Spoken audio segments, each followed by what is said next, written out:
বিয়ে করব না। কালকে রিতার বিয়ে, আর আজকে রিতা তার ভাইকে বলছে আমি বিয়ে করব না। কথাটি শুনে রেজার মাথা গরম হয়ে গেল। কোষে একটা থাপ্পড় লাগিয়ে দিল। রিতা গালে হাত রেখে বলল আমি বিয়ে করব না মানে করব না। রেজা দাঁতে দাঁত চেপে জিজ্ঞেস করলো কাল তোর বিয়ে, আজ তুই বলছিস তুই বিয়ে করবি না? দেখ আমার মাথা কিন্তু গরম করবি না বলে দিচ্ছি। রিতা বলল তোমার যা খুশি তুমি করতে পারো, কিন্তু আমি যা বলেছি তাই হবে। এই বলে ভাই সামনে থেকে চলে গেল। রেজা নিজের মাথার চুল টেনে বলল ও যদি সত্যিই বিয়ে না করে তাহলে আমার মান সম্মান সব নষ্ট হয়ে যাবে। না, আমি এটা হতে দেব না। এটা বলে রেজাও বেরিয়ে গেল।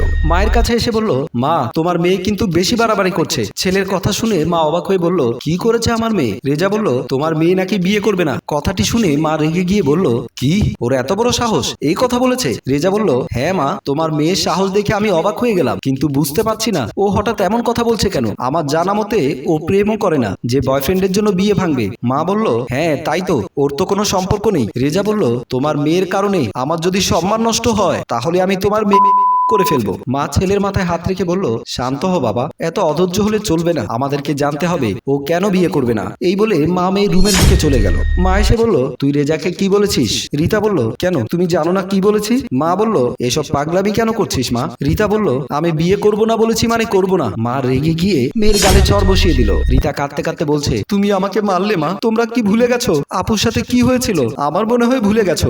ভুলে না গেলে আমার সাথে এরকম করার কথা ভাবতেও পারতে না। মেয়ের মুখে এমন কথা শুনে মা কল্পনা করতে লাগলো নীলা 7 মাসের গর্ভবতী। আকাশ এসে নীলার গালে স্লাইড করতে করতে বলছে শোনো আজকে বেশি জ্বালাবো না, জাস্ট কিছুক্ষণ সহ্য করবে। নীলা স্বামীর মুখে আবারও কথাটি শুনে অবাক হয়ে তাকিয়ে আছে। আকাশ বলল কি হলো, কি দেখছো এভাবে? চলো না, দেরি হয়ে যাচ্ছে। নীলা বলল প্লিজ এমন করো না, তোমাকে কতবার বলেছি আমার খুব কষ্ট হচ্ছে, এসব আর পারছি না। আকাশ বলল আমি কাছে আসলে প্রতিদিন তোমার নাটক শুরু হয়ে যায়, পারবো না করতে থাকো। নীলা বলল আর 2 মাস সহ্য করো, বাচ্চা হয়ে গেলে এরপর থেকে আর এমন করবো না। কথাটি শুনে আকাশ স্ত্রীর গালে ঠাস করে থাপ্পড় দিয়ে বলল তোকে আমি ডিভোর্স দেবো, তোর সাথে সংসার করা সম্ভব না। রোজ রোজ তুমি এসবের জন্য পাগল হয়ে যাও, বেবি পেটে এই সময়টাও মানছো না, আমাকে কি তোমার মানুষ বলে মনে হয় না? আকাশ বলল ধুর বেডি, রাগ তো রাজাইরা কথা। এই বলে ধাক্কা দিয়ে চলে গেল। এদিকে স্বামীর আচরণে অতিষ্ঠ হয়ে গেছে নীলা, তবুও চুপ করে সবকিছু সহ্য করে যাচ্ছে, কারণ বাঙালি মেয়েদের জীবনে স্বামীর জায়গা সবার উপরে। পরের দিন মা রিতা সোফায় বসেছিল, তখনই আকাশ নীলাকে টানতে টানতে নিয়ে এসে নীলাদের ড্রয়িং রুমে ধাক্কা দিয়ে ফেলে দিল। এটা দেখে রিতা তার মা অবাক হয়ে গেল, জিজ্ঞেস করলো কি হয়েছে জামাই বাবা, তুমি ওকে এইভাবে ফেলে দিলে কেন? আকাশ বলল কি হয়েছে সেটা বলতে পারছি না, তবে আপনার মেয়েকে আমি ডিভোর্স দেবো, আর হ্যাঁ এই বাচ্চা আমি চাই না, টাকা দিয়ে যাচ্ছি, বাচ্চা নষ্ট করে ফেলিস। এই বলে কাউকে কোনো কথা বলার সুযোগ না দিয়ে বেরিয়ে গেল। রিতা বোনকে তুলে বলল কি হয়েছে আপু, তোমার সাথে দুলা ভাইয়ের কি কারণে ঝামেলা হলো? নীলা বোনকে জড়িয়ে ধরে নীরবে কাঁদছে, কাউকে কিচ্ছু বলতে পারছে না। কি করে বা বলবে এসব কথা? এসব কথা কি মাকে বলা যায়? আর তাছাড়া এই কারণে ডিভোর্স দিচ্ছে জানলে আমার চেয়ে বেশি ওরই অপমান হবে, তাই কথাটা গোপন রেখে দিল। হঠাৎ বোনের বুক থেকে উঠে দৌড়ে রুমের দিকে চলে যায় নীলা। সেদিন রাতে ডিনার করতে ডাকতে এসে নীলা দরজা বন্ধ দেখে রিতা অবাক হয়ে গেল, কেননা রিতার দরজা বন্ধ করার অভ্যাস থাকলেও নীলার এই অভ্যাসটা নেই। রিতা অনেকক্ষণ চেষ্টা করেও কারও সাড়া পেল না। রিতার কথা শব্দ আর দরজা ধাক্কাধাক্কির আওয়াজ পেয়ে মা আর রিজা দৌড়ে আসলো। মা জিজ্ঞেস করলো কি হয়েছে, এভাবে দরজা ধাক্কাচ্ছিস কেন? মা আপু দরজা খুলছে না, সেই কখন থেকে দরজায় নক দিচ্ছি, ধাক্কাচ্ছি, তবুও কোনো সাড়া দিচ্ছে না। কথাটি শুনে মায়ের বুকের ভেতরটা কেমন যেন করে উঠলো। মা বলল রেজা দ্রুত দরজা ভাঙতে হবে। রেজা কথাটি শুনে এক ধাক্কায় দরজা খুলে ফেললো। ভেতরে এসে দেখলো নীলা খাটের উপরে নিস্তেজ হয়ে পড়ে আছে। এই দৃশ্য দেখে সবার দু চোখ স্থির হয়ে গেল। রিতা বোনের কাছে এসে দেখলো একটা কাগজ মাথার পাশে পড়ে আছে।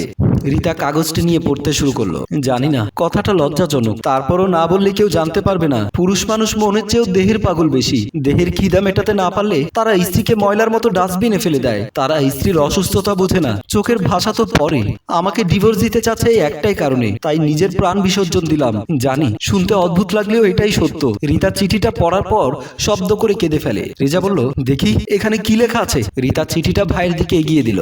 রেজা চিঠি হাতে নিয়ে পড়ে অবাক হয়ে গেল। তারপর বলল আমি জানোয়ারটাকে ছাড়বো না, আমার বোনের মৃত্যুর প্রতিশোধ আমি নিয়ে ছাড়বো। এই বলে পুলিশের কাছে গেল। মা ভাবনা থেকে বেরিয়ে মেয়েকে বুকে জড়িয়ে নিল। মারে তোকে জোর করে বিয়ে দেব না, তোর যেদিন মনে হবে তোর বিয়ে করা উচিত সেদিনই আমাদেরকে বলিস, এর আগে তোকে আমরা চাপ দেব না। রেজা পেছন থেকে এসে বলল হ্যাঁ রে বোন, তোর মতের বিরুদ্ধে গিয়ে আমি তোকে বিয়ে দেব না, আমাকে ক্ষমা করে দিস তোকে মারার জন্য। রিতা বলল তুমি আমার ভাইয়া, আমাকে শাসন করবে এটাই স্বাভাবিক বিষয়। রিতা ভাইকে জড়িয়ে ধরে কান্না করে দিল।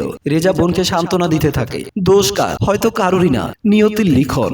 গল্পটি ভালো লাগলে লাইক কমেন্ট ও শেয়ার করে অন্যকে দেখার সুযোগ করে দিন। ধন্যবাদ।